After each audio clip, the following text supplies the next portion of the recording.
Hi friends, இன்றைக்கி நம்ம சேலம் சமையலில் ப்ரான் பிரியாணி எப்படி பண்ணுறதுன்னு பார்க்க போகிறோம். அதுக்கு முன்னாடி இந்த நம்ம சேனல் நீங்கள் சப்ஸ்கிரைப் பண்ணலைன்னா சப்ஸ்கிரைப் பட்டன் அழுத்திட்டு பக்கத்தில் இருக்க பெல் பட்டன் அழுத்திடுங்க. இந்த ப்ரான் பிரியாணி செய்கிறதுக்கு ஒரு 100 கிராம் நெய் எடுத்துக்கோங்க. நான் 1 கிலோ பண்ண போகிறேன். நெய் நல்லா காஞ்சதும் ஒரு 2 டீஸ்பூன் எண்ணெய்.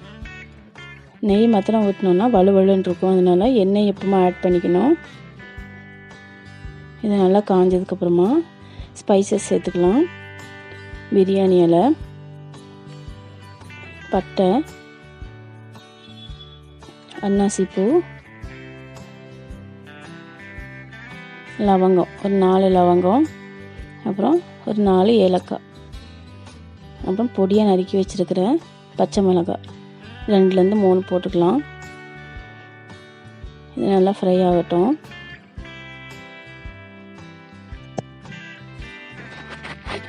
ஃப்ரை ஆனதுக்கப்புறமா நம்ம வெங்காயம் ஆட் பண்ணிக்கலாம்.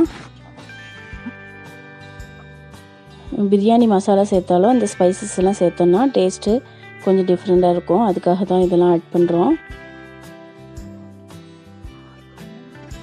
இப்போ பொடியாக நறுக்கி வச்சுருக்கிற வெங்காயம் ஒரு 3லேருந்து 4 வெங்காயம் வரைக்கும். வெங்காயம் நல்லா கோல்டன் ப்ரௌன் கலர் வரணும், அது வரைக்கும் நல்லா ஃப்ரை பண்ணிக்கலாம்.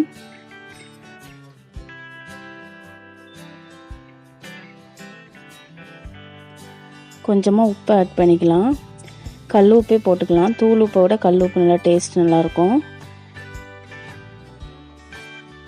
பாருங்கள், வெங்காயம் இப்போ ஓரளவுக்கு நல்லா வதங்கியிருக்கு. இப்போது இஞ்சி பூண்டு பேஸ்ட் 2லேருந்து 3 ஸ்பூன் வரைக்கும் போட்டுக்கலாம்.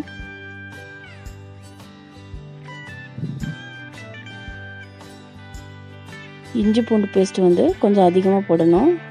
இந்த ப்ரான் பிரியாணிக்கு மற்ற பிரியாணியை விட இந்த பிரியாணி கொஞ்சம் அதிகமாக போடணும்.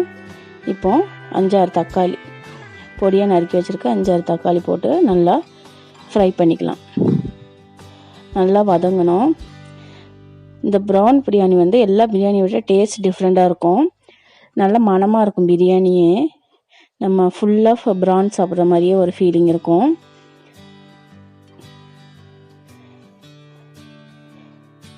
இப்போ நம்ம கொஞ்சமாக முந்திரி பருப்பு வறுத்துக்கலாம். நம்ம தனியாக செப்ரேட்டாக வறுக்கிறதுக்கு பதிலாக இதுலேயே வறுக்கலாம்.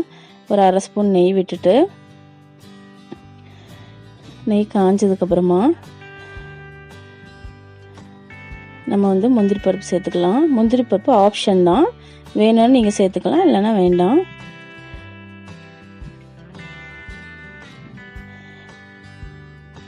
முந்திரி பருப்பு நல்லா வதங்கிட்டோம். ஓரளவுக்கு இப்போ ஃப்ரை ஆகிருக்கு முந்திரி பருப்பு. இப்போ எல்லாம் மிக்ஸ் பண்ணிடலாம்.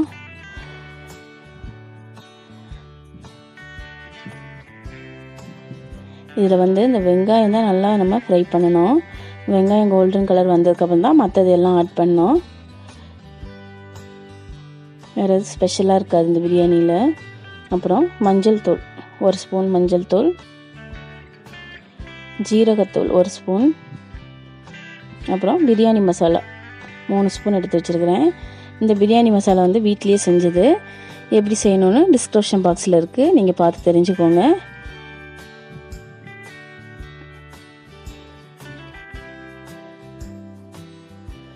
இது நல்லா ஃப்ரை ஆகட்டும். மசாலா நல்லா எண்ணெயிலே வதங்குச்சுன்னா நமக்கு அந்த ஸ்மெல்லு வராது, மசாலாவோட ஸ்மெல்லு. பாருங்க, இப்போ 1 கப் புதினா இலை, அப்புறமா 1 கப் கொத்தமல்லி இலை போட்டுக்கலாம். இதில் இஞ்சி பூண்டு பேஸ்ட்டு, புதினா, கொத்தமல்லி அது கொஞ்சம் அதிகமாக சேர்த்துக்கலாம் நம்ம. அப்போ இது டேஸ்ட் கொஞ்சம் நல்லா டிஃப்ரெண்ட்டாக இருக்கும்.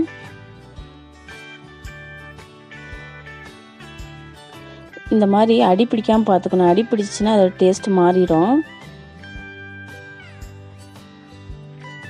அதனால் இந்த மாதிரி எப்பவும் இந்த மசாலாவெல்லாம் எடுத்துடணும். இப்போ நீங்கள் மீடியம் ஃப்ளேம்லேயே வச்சு நீங்கள் குக் பண்ணலாம் இதை. இப்போ தயிர் நம்ம எல்லா பிரியாணிக்கும் கட்டியான தயிர் எடுப்போம். இந்த பிரியாணிக்கு கொஞ்சம் தண்ணியாக இருக்கிற தயிர் எடுத்துக்கலாம். இல்லை நம்ம கட்டி தயிர் எடுத்துகிட்டு கொஞ்சமாக தண்ணியில் மிக்ஸ் பண்ணி ஆட் பண்ணிக்கலாம். இப்போ கத்தியான தயிர் ஊற்றினோன்னா ஒரு மாதிரி சூடுக்கு தெரிஞ்சு வரும், அது நல்லா இருக்காது. அதனால் இப்போ இது நான் ஒரு 1/2 kg ப்ரான் எடுத்து மஞ்சள் பொடி தடவி கொஞ்சம் நேரம் ஃப்ரீசரில் வச்சுருந்தேன். ஒரு 15 மினிட்ஸ் அது மாதிரி நீங்களும் வச்சுருங்க. இப்போ ப்ரானெல்லாம் போட்டு நல்லா மிக்ஸ் பண்ணி விட்டுடலாம்.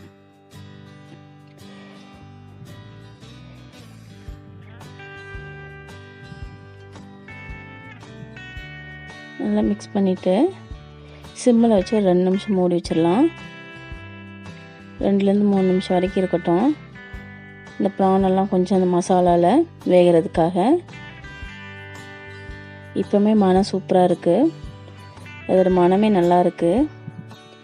இப்போ நம்ம பாஸ்மதி ரைஸ் வாஷ் பண்ணி எடுத்து வச்சுருக்கிற 1 கிலோ பாஸ்மதி ரைஸ், இது வந்து ஒரு 1/2 hour தண்ணியில் ஊற போட்டு அப்புறமா நீங்கள் தண்ணியெல்லாம் ஃபில்ட்ரு பண்ணிடுங்க.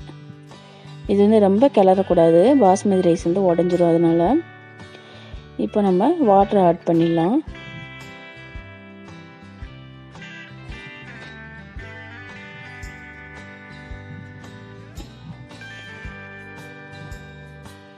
இப்போ 1 கிலோ அரிசினா 4 கிளாஸ் வரும். அந்த 4 கிளாஸ்க்கு 8 கிளாஸ் வாட்டர் ஆட் பண்ணலாம். நம்ம ஊற வச்ச அரிசினால 3.25 கிளாஸ் கூட போதும். நல்லா மிக்ஸ் பண்ணிவிட்டு உப்பு செக் பண்ணிக்கோங்க. ஏற்கனவே நம்ம உப்பு ஆட் பண்ணியிருக்கிறோம், பத்தாட்டினா உப்பு போட்டுக்கலாம். உப்பு போட்டுட்டு நல்லா மிக்ஸ் பண்ணிக்கோங்க. உப்பு செக் பண்ணிக்கோங்க. அப்புறமா ஃபுல் ஃப்ளேமில் வச்சுருங்க. ஃபுல் ஃப்ளேமில் வச்சுட்டு மூடி வச்சுருங்க. இது வந்து கொதிக்கிற வரைக்கும் ஃபுல் ஃப்ளேமில் இருக்கட்டும். கொதிச்சதுக்கப்புறமா நம்ம ஃபுல்லாக சிம் பண்ணிவிட்டு நம்ம மூடி வைக்க போகிறோம். இப்போ கொதிச்சிருச்சு, ஒரு தடவை மிக்ஸ் பண்ணி விட்டுடலாம். இப்போ நம்ம மூடி வச்சிடலாம், சிம்மிலே வச்சிடலாம். நம்ம குக்கரில் வைக்கிறத விட இந்த மாதிரி பாத்திரத்தில் வைக்கிறது தான் நமக்கு பெஸ்ட்டு.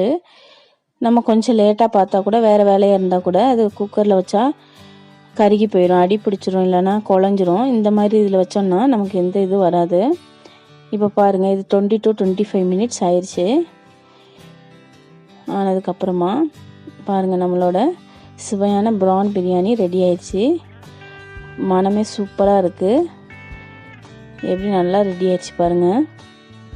சாப்பாடெல்லாம் சூப்பராக வந்திருக்கு பாருங்கள், நம்மளோட ப்ரான் பிரியாணி.